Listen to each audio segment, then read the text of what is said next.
Mga kasama namin, nung araw na alis na siya, nag-try po ako na i-convince siya, baka madala kasi ako po yung secretary. Tapos, umiyak po siya. Hindi ko makalimutan na umiyak po siya kasi sabi niya sa akin po na naiintindihan daw po niya ang sitwasyon at alam daw niya yung pangangailangan, pero sa sarili niya hindi pa daw po talaga siya ready na mag-NPA. Kaya tutulong na lang daw po siya sa ibang mga gawain. Kagaya ng pagiging representative ng party list ng kabataan. Nung umalis po siya sa amin, sabi niya, may naka-assign na po daw na task niya, maging parang bayan, para sa Visayas yun, Bayan Negro siguro yun. At that time po, 2017, is outgoing student regent si Raul Manuel ng UP Diliman, ng buong UP system, and I think yung plano ng partido sa kanya before is bumalik siya sa Visayas, pero hindi yun natuloy kasi nagkabataan party list po siya. So dati siya student regent ng UP? Yes po, 2017 is magkasama kaming nagre-recruit sa UP. Siya as student regent, tas ako as alay sining UP Diliman. While student regent siya, nagre-recruit siya ng mga kabataan para maging NPA? Yes sir, yun yung tasking niya as member ng Communist Party. Ayun, nagpunta siya sa NPA nga po para alam niya kung para kanino siya nagre-recruit. Ako rin po, nagpunta rin ako sa NPA camp bago ako yung tuloy-tuloy na nag-recruit sa NPA. Ganun po kasi yun para yung program para sa amin na mga Communist Party members na bumisita at least sa NPA camp para pag nag-recruit is alam namin kung ano yung saan namin pinapasok yung mga estudyanteng nire-recruit namin, sir. Do you think, in your own opinion, dapat bang mananagot si Raul Manuel ito sa ginagawa niyang recruitment sa mga kabataan? Siyempre naman, sir. Kasi hindi niya kayang gawin yung ginawa namin, pero, di ba? Kaya niyang mag-recruit. So, alam mo yun, kung actually, pwede naman silang magpunta rito to defend themselves. Sabihin nila, kami lang nagsasalita dito. I suggest, sir, that we invite Raul Manuel, these people, Castro, Franz Castro, and who else? Basta yung mga party list pa ng Makabayan Bloc, baka sabihin nila one-sided yung story. Di, alika dito Raul at mag-usap tayo ng mga pinagagagawa natin noon, sir. Suggestion lang. Kumsek, invitation lang naman, no? While we respect interparliamentary courtesy, we also would like to afford him the floor. Kung gusto niya magsalita dito, harap-harapan doon sa mga dati niyang kasamahan, baka gusto niya i-defend ang sarili niya, invitation lang. We are not forcing him. We respect interparliamentary courtesy. Dahil ako naman, inimbitahan rin nila doon sa Senado, sa lower house, hindi rin naman ako pumunta. Ayaw ko rin pumunta doon dahil alam ko naman yung purpose nila doon. Di ba? At saka, I don't want to be the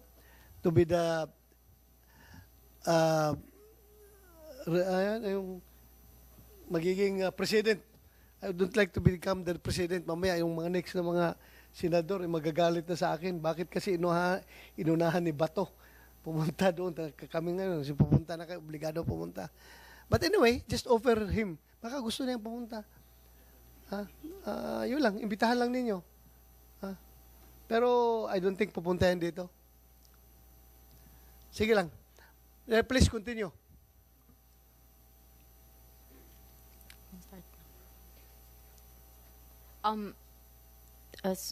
Okay, after nun, so maybe we could talk about the recruitment sa Lugpungan. Yes, we are going to that. Okay. Sino bang kami din po. Sige, continue. Ako sa Lugpungan na tayo. Ako na lang po muna and yes. Then I will just introduce na lang ako na lang muna. Okay. Yun po, nasimulan ko naman. So, before po ako mag-NPA, if you remember the UCCP Haran Bakwit, no, that was April 3, 2014, no, meron pong 1,300 no, manobo from Teleingod, Davao del Norte ang nakapunta po sa UCCP Haran. Tapos, kung maalala po ninyo, napakalaki po na campaign iyon na kung saan narecognisa yung tinatawag nating Lumad struggle for their defense sa ancestral domain. So at that time po, hindi pa po ako member ng NPA, pero ako po ay member na ng isang underground mass organization at candidate member na ng Communist Party of the Philippines. Before you continue, why UCCP Haran? Bakit kayo doon nyo dinala yung mga bata na from Davao Norte man kayo pumunta sa UCCP Haran? UCCP Haran is in Bangkiruhan, Davao City, di ba? Yes. Si Ma'am Ida po, she has the credibility po para mag-discuss regarding sa UCCP Haran. Okay. Can you answer briefly, Ida? Kasi po yung UCCP Haran noong early 90s pa po siguro yun. Sila na po yung una nag-cater o nag-facilitate ng mga buckwheat po galing Talaingod. Tsaka may ano po sila, may parang tinatawag po naming alyado po ng mga taga-urban po ng Davao City. Okay. Urban committee po ng CPP po. Po nila, mga alyado po nila. Kaya nung nagpa-buckwheat po nung 2014, doon po dinala kasi sila po yung tumulong nung early 90s pa po na buckwheat. Thank you. Maraming salamat. Please continue. Opo, si UCCP Haran po, part na po talaga ng United Front na pag-oorganisa ng CPP, NP, NDF. Kaya po, hindi lang po sa sektor ng mga kabataan, lalong-lalo na sa UP, sa PUP and other institution, pati rin po mismo sa mga religious groups. So, ayun po, nung napunta po ako dun sa UCCP Haran, we were tasked to immerse with the children. So, ang hindi ko po makalimutan dun ay sabay-sabay pa namin kinanta yung Salugpongan hymn. No, Salugpongan, for the information of everybody, it's a Lumad school po sa Lupungan, Tatano, Igcanogon Community Learning Center. Tapos kung nabalitaan po natin na na-close po siya, 55 sa Lupungan School sa Davao Region because of tawag dito yung the grounds na it was operated by the CPP and PNDF, and we can attest to you na totoo po na ito po ay ino-operate ng CPP and PNDF because I am from after po nung April 3 na nag-immerse ako doon, after a month or more than a month po, nag-NPA na po ako, pumasok po ako mismo sa Talaingo, Davao del Norte, sa sitio na Silaban, Barangay Palmahil, and then nakita ko po doon yung mga paaralan, ang isang paaralan ng Salugpungan, and then papunta po doon sa iba't ibang mga areas namin sa Talaingod. Meron po kaming naitayo na 21 Salugpungan schools sa loob po ng Talaingo, Davao del Norte, and kami po mismo ng mga NPA ang nagfa-facilitate sa pagtatayo ng mga school buildings. Sa pagbabalik ko sa we were given like only at parang 20,000 lang po, 20,000 pesos para magtayo ng isang school building. So ang nangyari po, we were tasked to do that because ang Talaingo, Davao del Norte po ang isa sa pinakaunang nakapagtayo ng shadow government sa municipality level. So imagine meron na po palang mayor doon sa loob ng Talaingo, Davao del Norte. Akala nyo lang po na sa government of the Philippines lang. So meron na po kaming mayor doon, and that was Dato Gibang. So Dato Gibang surrendered last 2018 with the efforts of the 10th Infantry Division. Because of his surrender, na-expose po yung mekanismo na ginagawa ng CPP and PNDF. That's why if you remember the very recent case na meron na pong promulgation kay Satur Ocampo and kay Franz Castro, we can attest to you that it is a part of the national campaign of the CPP, NPA, NDF. So at that time po na bumaba yung mga bata from, actually sa Nasilaban, sila banda, dun po kinuha nila Satur Ocampo at si Franz Castro yung mga bata. There were 14 of them, and those children, kilala po namin yon, kilala din po namin yung mga magulang ng mga bata dahil isa po kami sa mga nag-utos na bumaba sila for the campaign in protecting their schools. Bale, kung sasabihin po nating national campaign, ibig sabihin po, si Communist Party of the Philippines, New People's Army, may mandato po siya sa mga underground mass organization at mga miyembro ng Communist Party of the Philippines na nasa Legal Front Organization. Noong mga panahon na yon ay under attack po ang unit namin, ang NPA unit, ang regional headquarters. Kung natatandaan nyo po si Menandro Cabok Villanueva na na-neutralize na po, he was then the commander of the National Operations Command ng NPA at nandun po siya sa area namin sa SRC-5. So we were tasked to protect the unit na kung saan siya pumunta, and kami bilang territorial unit at panawagan na kailangan protektahan namin ang aming basing masa. Kami po ay nagtap sa mga national identified na mga legal, no, na parang kung sasabihin natin na hindi naman sila maapektuhan sa campaign na ito kasi nga syempre ang panawagan ng partido, we should always put the interest of the people, and then at the end of the day we are just exploiting those issues. So ang ginawa po ng partido ng panahon na yon, si Satur Ocampo and then si Franz Castro, sila po yung national na identified na sikat na kunwari ay mga people's rights advocates. So the question kasi, paano sila nakarating doon? Sino yung contact nila? No?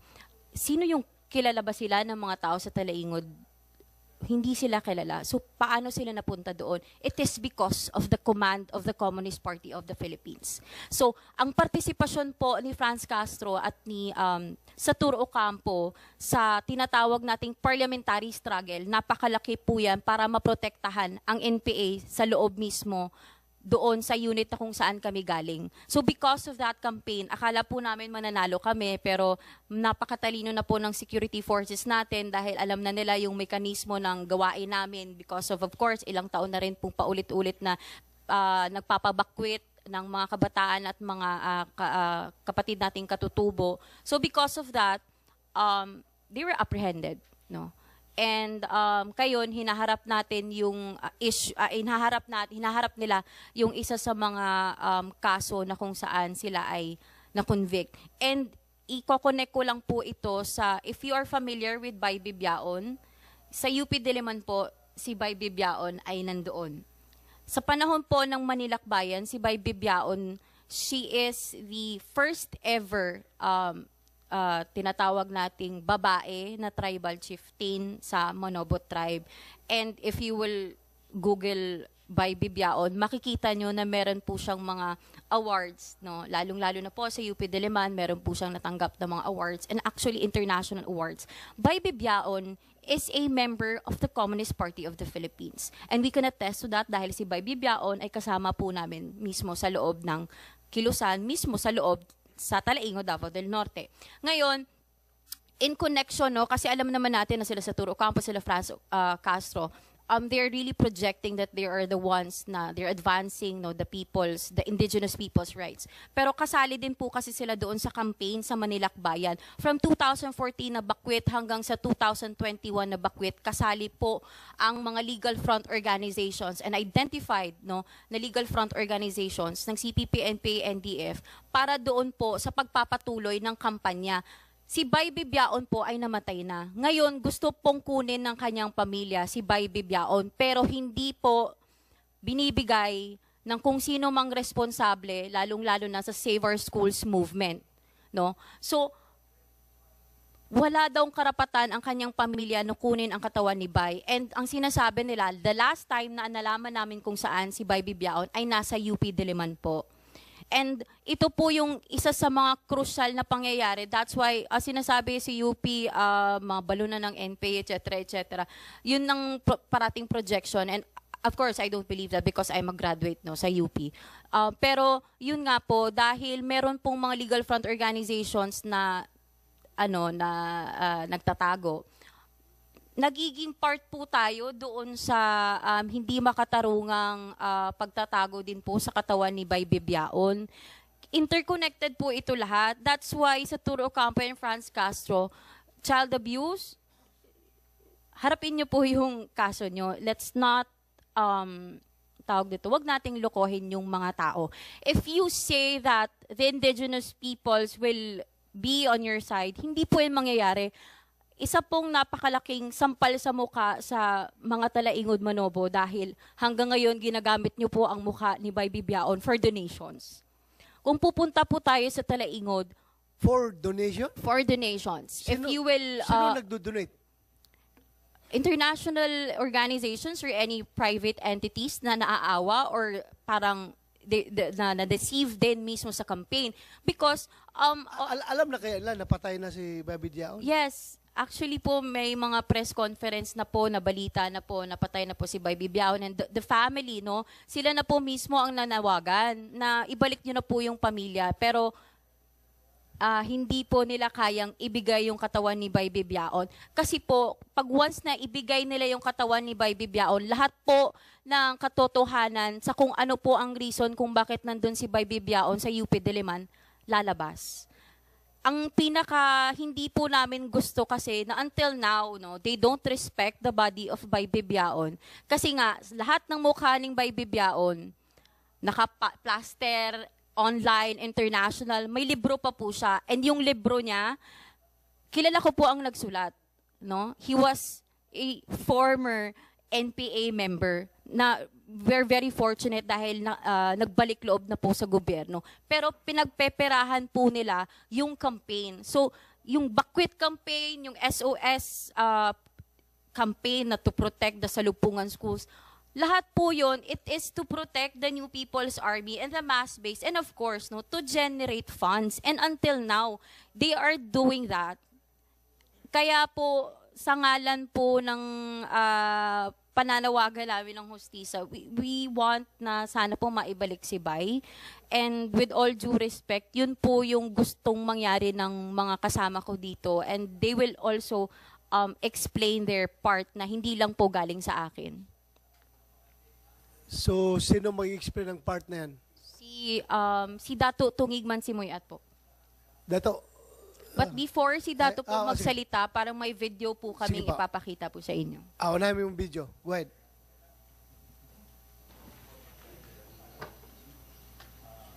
Nga atubangon namo mismo ang mga militar dito sa among komunidad nga iduso gyud namo nga hatagan kami og kasiguraduhan sa pagpuyo ug hatagan kami og katungod isip mga lumad nga nanimuyo diha sa kabukiran ug hatagan kami og pagtagad isip mga lumad nga pabilin ang among mga kultura ug pabilin ang among pamaagi ug mga desisyon sa mga lumad nga ipadayon ang among mga eskwelahan ug unsa pa nga among mga pangandoy nga haom sa among kultura.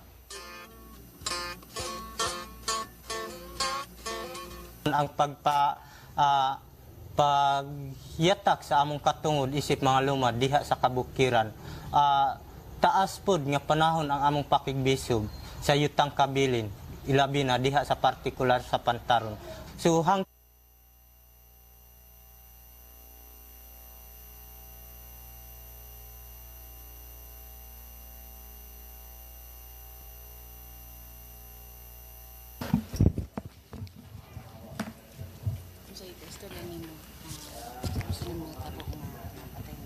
okay, so maayong adlaw sa atong tanan, labi na kang Mr. Chairman Bato na papasalamat ako ngayon na may nangyaring Senate hearing. Sandali, Dato, taga-asa ka? Taga saan ka? Ako nga pala si Dato Tungig Mansumoy at 40 years old, galing ng Manubo, tribong Manubo. Wala ako nakapag-aral. So, usa ko ka... Saan galing, anong lugar ka galing, Dato? Galing po ako sa Sitio Nalubas, Barangay Palmahil, Talaingod, Davao del Norte. Talaingod. Sige, Okay. continue. Padayon. Sa Manbasar.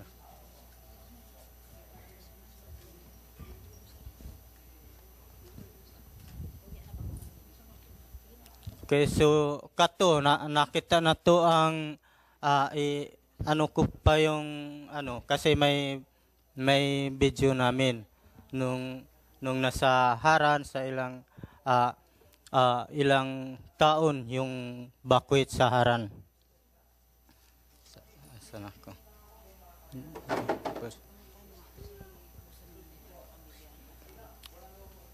Okay, so ang gusto namong mahitabo kay Bibiaon nga makabalik sa tribo sa kanilang pamilya para makita sa pamilya kung tinuod ba gyud nga namatay na gyud si Bibiaon. Lumapit na kayo sa pulis, magpatulong para ma-recover yung katawan ni Bibiaon? Opo, yung mga kamag-anak ni Bibiaon, kasi si Anabil Bigkay, galing na alam ko na galing na sa Maynila kasi yung kasama ni Rorilyn, pero hindi ko alam kung anong buwan yung papunta dito. Andito mo yung provincial director ng Davao del Norte, Colonel Serrano. Coordinate mo doon sa pamilya ni Bibiaon sa Talaingod, yung gusto na nila kunin yung katawan nandito sa UP, samahan mo, papunta mo dito, patulong ka dito sa IDG para ma-recover yung katawan. Yes, sir. Will go, sir. Kawawa naman yung patay na, ginagatasan pa. Ginagamit pa nilang pang-receive ng donation.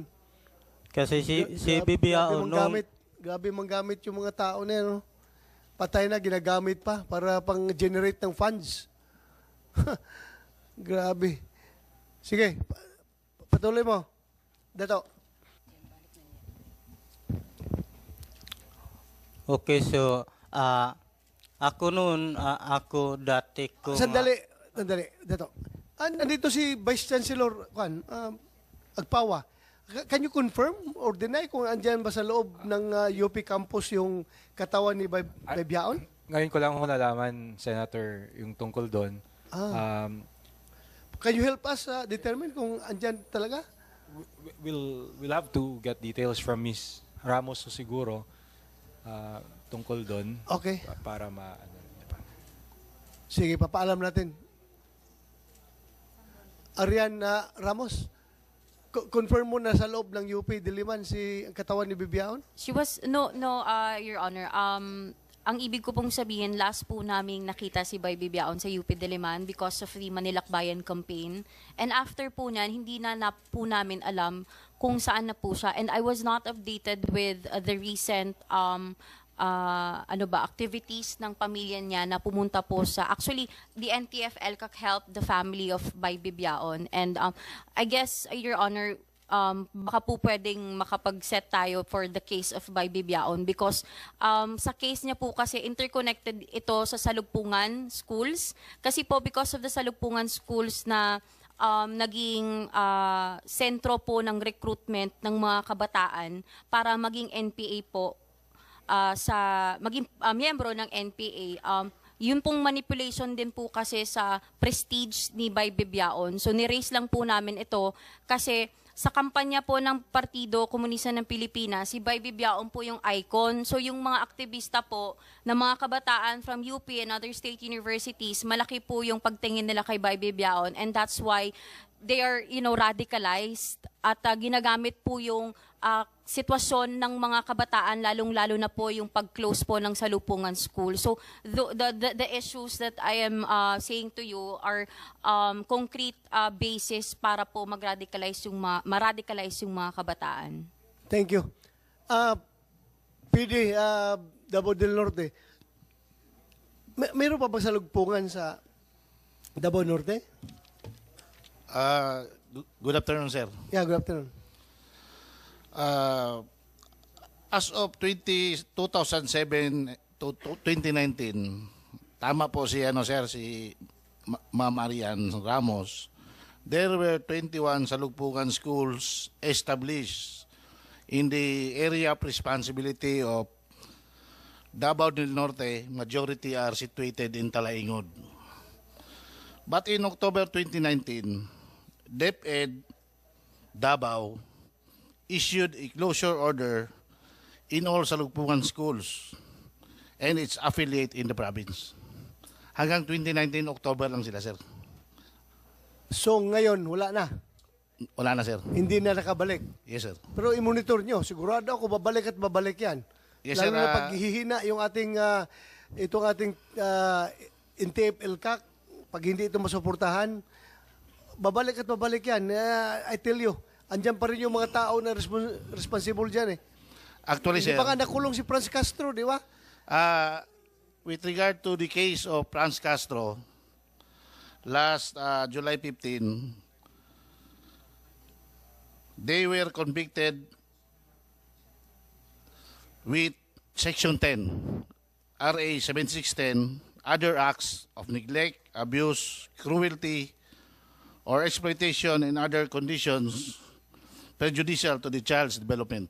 Kaya nga, konbiktado siya, pati si Satoru Campo Satoru Campo. and 11 others. pero, kuhan daw, sigurado yan, nag-appeal yan. Actually, sir, they are on bail. On bail. They are using nag-bail sila for their legal remedies, for their motion for reconsideration. Thank you. Thank you. So, sinong next magsalita? Yeah, please, go ahead. Ida Marie. Pwede po babasahin ko na lang po yung ginawa kong open statement? Yes, go ahead. Okay. Ako po si Ida Marie Montero alias Mandy, 42 years old, taga Davao City, dating sekretary ng Sub-Regional Command ng Southern Mindanao Region mula 2015 hanggang sa pagka-dissolve nito. Noon po, kami po ay nakatira sa isang low-cost housing po na subdivision na marami pong tumitirang mga empleyado o trabahante po ng Alsons. At nung panahon po na yon, pinasok po ito ng KMU at naglunsad ng serye ng mga strikes at picket lines.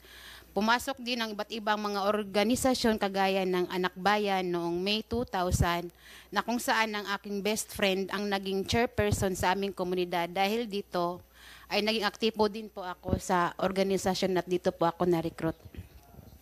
August 2000 ay nagdesisyon po akong mag-RI, yung mag-integrate po sa kasama ang mga NPA sa Guerrilla Front 52 sa Paquibato District. Hanggang June 2001 ay nakadesisyon po ako na mag-full-time na NPA. Mga 2006 po, na-deploy po ako sa Talaingod. Tapos pagdating po namin doon, nag-request po yung mga tao doon na magpaturo po sa amin ng ng literacy, numeracy. Kaya kami po noon ng mga NPA, pag nakapunta po kami sa mga community, ay nagtuturo po kami ng literacy, numeracy. Kaya lang po nagka-problema kami kasi mga NPA kami, may din kami kalaban. Napaproblema kami kasi pag may operation, nasama namin sila sa pag-withdraw ba. Kaya naisipan namin na kung pwede, mag-train na lang tayo ng mga taga doon na pwede maging para-teachers para makaturo ng literacy, numeracy sa kanilang mga komunidad. At saka, may usapan po kami sa Rural Missionaries of the Philippines na sila po yung magbigay ng certificate para maging legal po yung pagtuturan ng mga para-teachers. Tapos po nung mga ilang taon ang nakalipas, nagkaroon po ng resolution ang partido na i-train o ipa-accredit na po sa DepEd yung school po doon kasi para po kasi siyang namin naging basing guerrilla na ba, konsolidadong area na po siya. Tapos meron na pong mga gobernong na itayo at saka part po ng services at mass line po namin na ibigay o tumugon sa mga pangangailangan ng masa para po hindi sila matakot na may mga school pinakredit po ng partido sa DepEd. Kaya po, yung sinabi po nila kanina, sa simula po, mabilang lang po sa kamay hanggang sa dumami po.